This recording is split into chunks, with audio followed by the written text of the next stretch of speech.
See, the nature of this life is such, you have only that which you abandon. The nature of life, even the phenomena around you is like this. For example, right now this looks black, not because it is black, simply because it's refusing to reflect light, that's why it looks black. This looks red, not because it's red. It holds back all the other dimensions of the color, reflecting only red. So what it throws out becomes its quality. This is the nature of existence here. What you try to be, you will not be that. What you just throw out, that becomes you, isn't it? If you throw money around, people think you're rich, yes? If you hold it, people think maybe you don't have anything, isn't it? So what comes out of you is what is yours, in a way. So when you say mind or being mindful, I do not know much about it, but I believe people are trying to think themselves into this moment. Be in the moment, be in the moment. Well, why are you trying to be in the moment? Be somewhere else and show me. Hello? Can you be somewhere else? No, you're anyway here, so why are you trying to be here? So what you're saying is, don't think. It took millions of years of evolution to get you to this level of cerebral capability, but now you want to give it up. The two basic qualities which sets us apart from every other creature is, we have a very vivid sense of memory. Everything that happens, we remember. This is why our experiences become our knowledge. And we have a fantastic sense of imagination. We can imagine something which is not yet and work towards creating it. These are the only two things people are suffering. These are only two things. What happened 10 years ago, they can still suffer. This does not mean they're suffering life, they're suffering their memory. What may happen day after tomorrow, they're already suffering. This does not mean they're suffering life, they're just suffering their imagination. They're suffering their memory and imagination, two basic faculties which set us apart from every other creature. You are ruining evolutionary process, you want to go back. You want to go back because you looked at monkeys jumping around happily on the trees. So you think it is a better way to live, but evolution gone western. This is a much bigger possibility. A possibility unrealized is always a big problem. Any possibility, if you don't realize what is the possibility and grasp it, all possibilities look like problems, isn't it? Right now, that's a human problem. So, you don't have to be mindful, you should be mindless.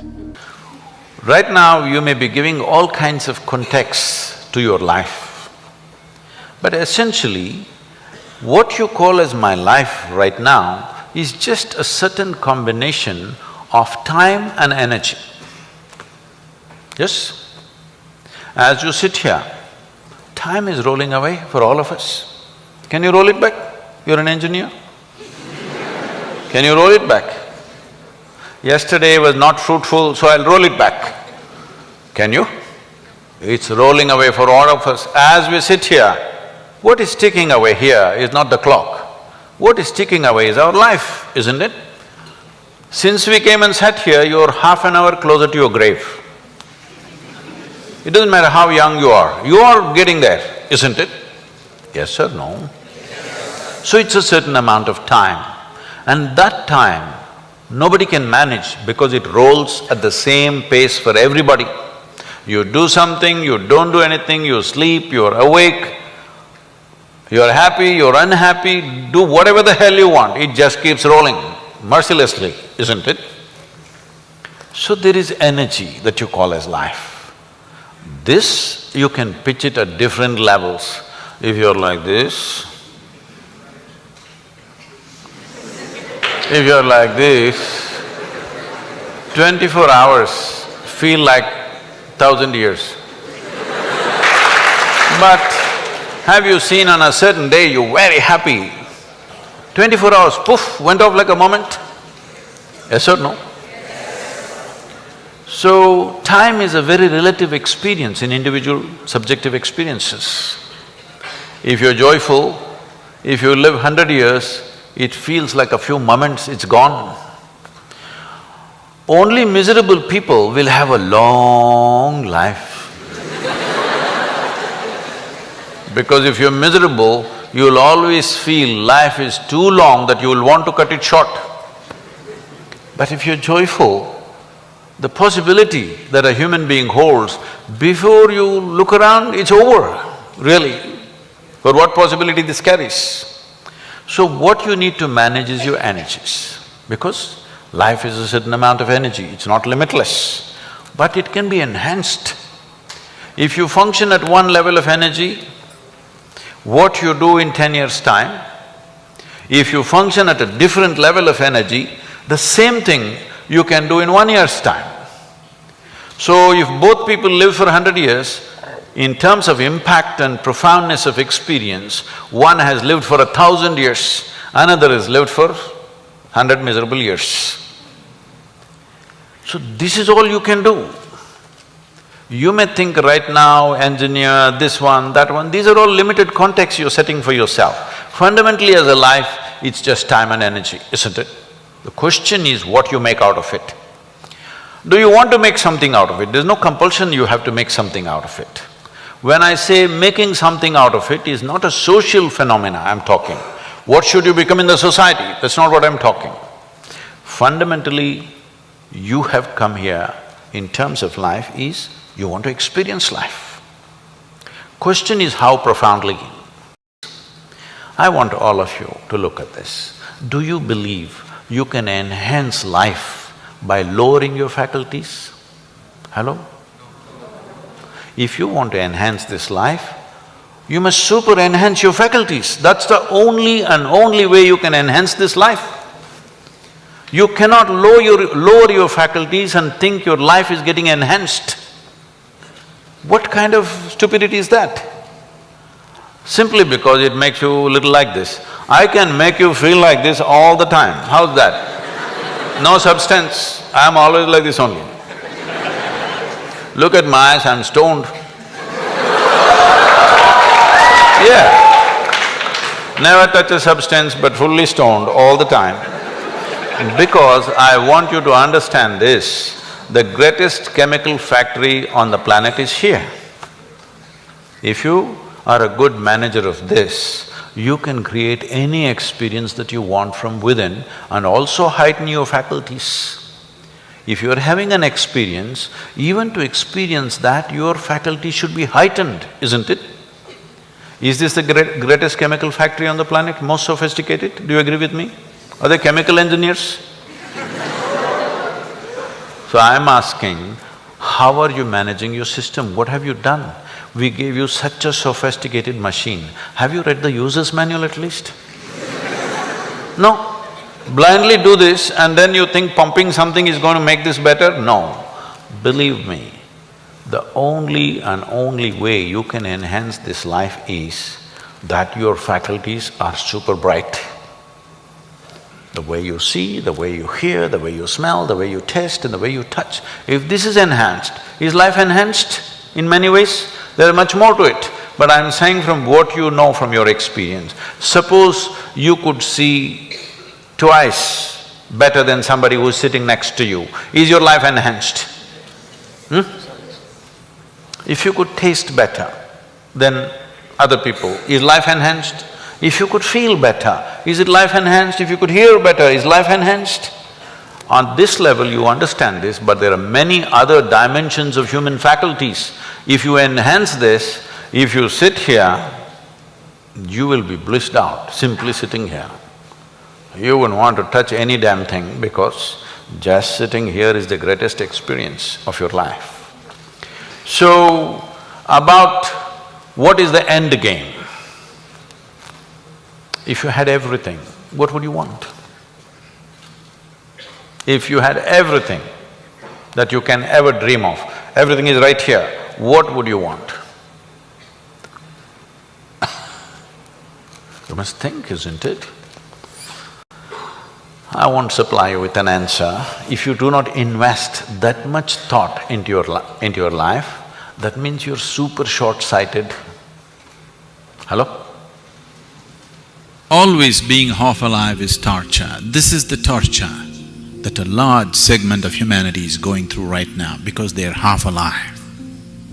Only one part of them has become alive. Only their physicality and mentality has become alive. The rest of it is yet to become alive. Half-alive people will suffer everything. They will suffer ignorance, they will suffer education, they will suffer poverty, they will suffer affluence, they will suffer being alone, they will suffer being in a relationship. If they're not married, they suffer. If they're married,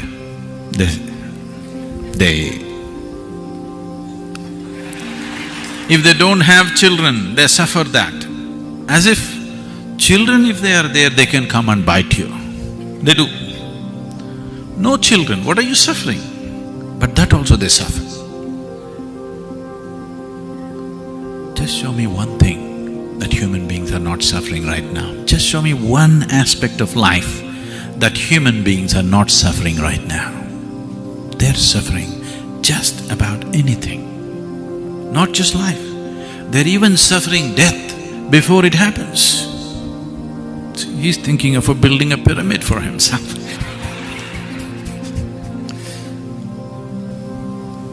That which is and that which is not, everything they suffer. This is not. You are not suffering loneliness, you are not suffering company, you are not suffering money, you are not suffering poverty. What you're suffering is, you're half alive. You're desperately trying to make yourself fully alive through money, through drink. In so many ways, you're somehow trying to make yourself fully alive, which is yet to happen fully. Here and there you feel a burst of aliveness, but again it ebbs down. So, when people are constantly half alive, pleasure becomes an important part of your life, very important part of your life. Without it, you cannot exist. Pleasure becomes paramount in your life when you're only half alive, when physicality is all that you know. Pleasure becomes of immense importance in your life. If you become fully alive, you will become so blissful, joyful, ecstatic without reason, bursts of ecstasy within you without any reason. It's almost embarrassing. Now, the thought of pleasure just evaporates. Looking for a drink, looking for some kind of pleasurable thing just evaporates out of your mind because you're fully alive. When you're fully alive, pleasure disappears. When you're half dead, pleasure is an important thing. If you just believe something hard and fast, because either you're born into that culture, or somebody has really worked upon you, or some other compulsion has made you take to it. The moment you believe this is it, then there's no need for your mind. Mind is a tool for exploration, not for drawing conclusions. Unfortunately, most people are using their mind to draw conclusions. This mind is not about drawing conclusions, this is a tool for exploration, that you can continue to look at life in deeper and deeper ways, in more profound ways of experience and knowing. That's the significance of the mind. If you had to just draw conclusions, you don't need such a complex structure of mind. You don't need it. Now, the disease of doubt and suspicion, you try to fix it with faith. No. You just have to refine your logic. You have to refine the nature of your mind, that you need to understand that there is a way to be in this world without taking any position. That's why the postures, yoga postures, you understand? To twist yourself this way, that way, because to understand that I don't want to take any particular position in my life. I'm not stuck this way or that way. I want to know life from every possible direction. Every possibility that this life is, I wish to know when I'm alive.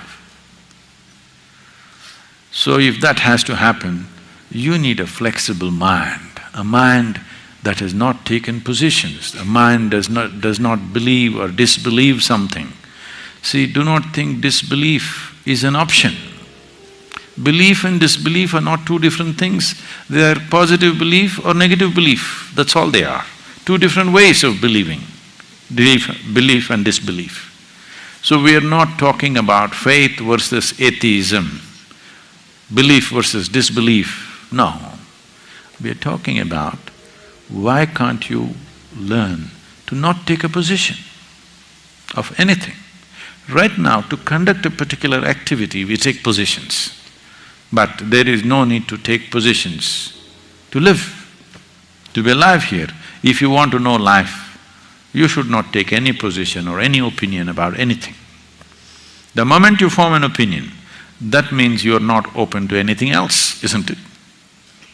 Whether it's about a person or yourself or about the life around you, you don't form any kind of opinion or conclusion. Conclusion means death. Yes? Life means no conclusion, you're looking. Instead of sharpening your vision, you're drawing a conclusion, because conclusion brings a certain certainty. It brings a certain confidence. The moment you believe something, you're confident. Confidence without clarity is a disaster. It's better to see clearly rather than just believe something. If you believe something, it gives you confidence, and sometimes it works, unfortunately. We've been talking about this all the way along. Even if you want to cross a street, what you need is clarity of vision, not confidence. Confidence can kill. The traffic is not much, it works. That's the whole problem with it. Yes, the traffic is not much and it's not fast. Then it works, and now you think it works, you apply it everywhere, you'll get hit. So you don't need confidence. If you just give up your need for confidence, you're okay being here, not knowing anything. Actually, you don't know nothing. Please look at this. You really don't know anything about the nature of this existence, isn't it? Yes or no? You don't know when this entire solar system is going to fall apart. Maybe it's tomorrow morning. Do you know? Do you know whether it is going to fall apart tomorrow morning or not? Do you know? You don't know when you'll fall dead. You don't know when it's going to happen. But it's all right. But if you are that kind of a mind which is looking for faith, you know everything, not just here. Beyond death, where you will go, what kind of accommodations you will get there, you know the works. This kind of knowing is what needs to go. An ignorance which is aware and acknowledged by yourself that I'm ignorant is a far more powerful and profound state than a knowledge that you have concluded about. You have conclusions about everything and everybody. Just try this one simple sadhana in your life, all of you.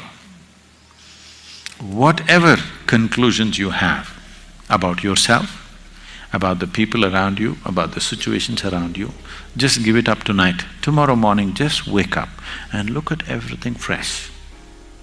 Just do this every day, at least see if you can maintain this for the first 1 hour after you're awake. You will see it will take lots of work. You understand? It'll take lots of work, 24 hours of the day, to look at everything fresh. If you're looking at everything fresh, you will not miss a single possibility. Everything is alive to you. Where people see nothing, you will see all kinds of things. Where people see problems, you will see possibilities in life. But the moment you conclude, if you make conclusions and you concretize it and then you get it endorsed by heaven, then you're calling that faith. Ignorance endorsed by a great authority will not become truth. This is the biggest problem, that people think authority is truth. No, truth is the only authority in the creation, in this existence. Right now there is no experience of life.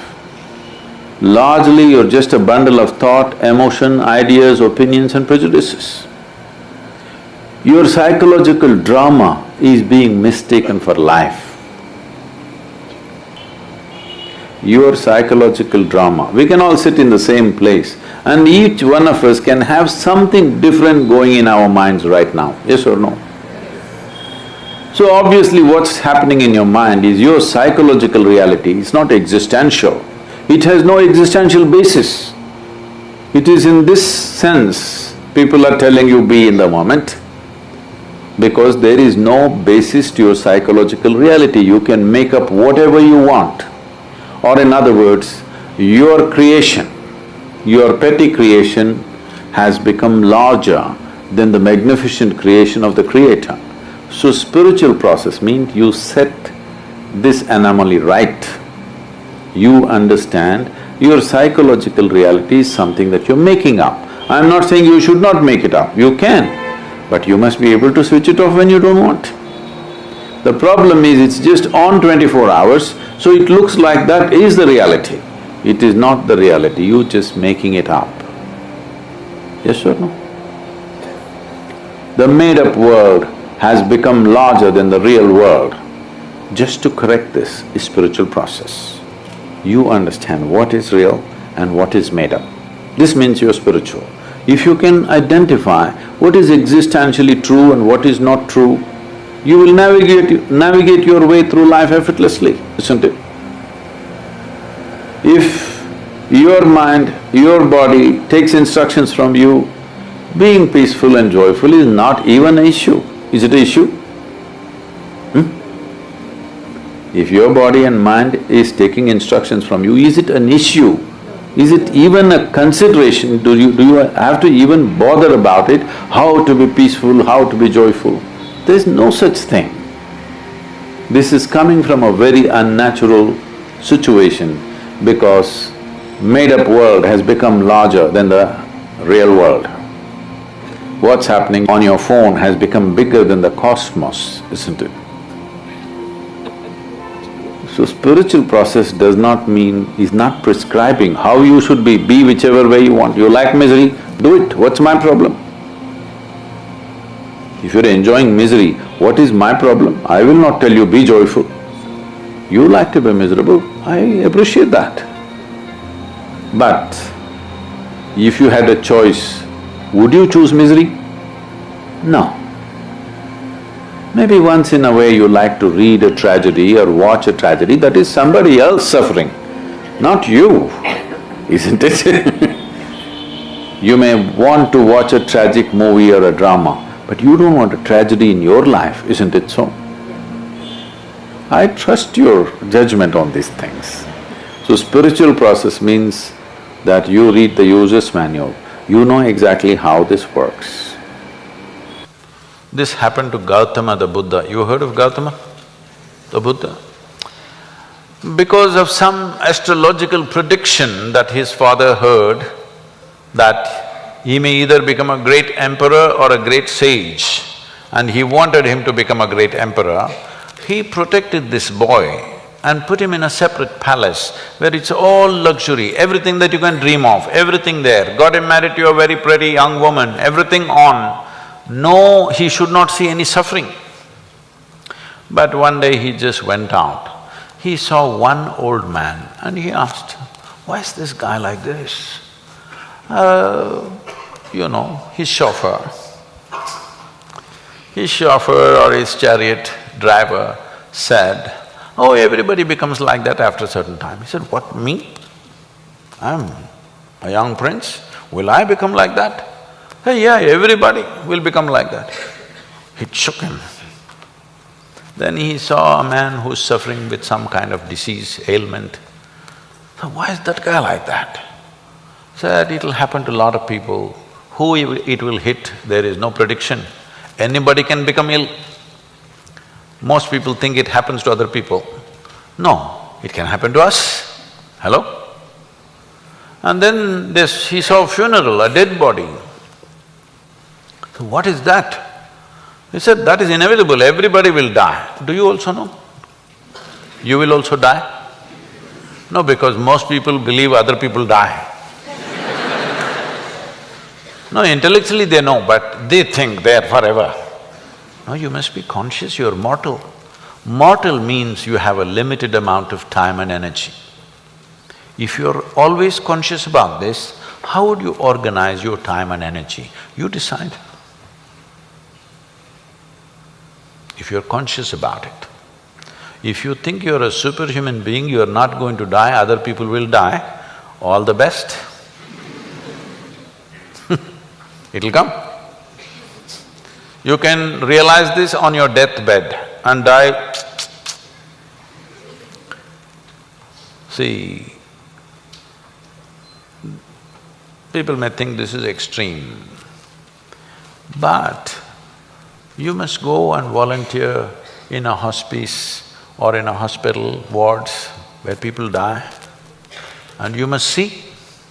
It's very important, very, very important. Only then you become sensitive to life. Life becomes super valuable because you know it's a limited amount of time. If you watch this, unfortunately today in the world, over 80% of the people, when they… last moment when it comes, when they die, they're not fearful, they're not in pain, they're not in something else, they're just bewildered. A look of bewilderment comes because all their life they just lived their thought and emotion, they never lived a life. This is important, you must understand, there is a psychological reality in your head and there is an existential reality which is life. Most people are mistaking their psychological reality to be existential. Your thought and emotion has become more significant in the cosmos, isn't it? Hello? Huh? What you think, what nonsense you think and feel, has it become more important than the universe or no? This means you are making your creation more significant than the larger creation. This means you must suffer. If you don't suffer, I'll be disappointed. Yes, I will be. Because if ignorance doesn't make you suffer, then what? Then what's the use of me? Because it takes a lot to come out of the trap. What is the use of somebody striving to come out of the trap of ignorance when people can live wonderfully in their ignorance? What is the point? What is the use of knowledge? What is the use of knowing? What is the use of enlightenment? What is the use of realization if people can live absolutely blissfully in their ignorance? What is the point? When you're ignorant, you must suffer. And I want you to know, the greatest evil right now on the planet is not evil, it's ignorance.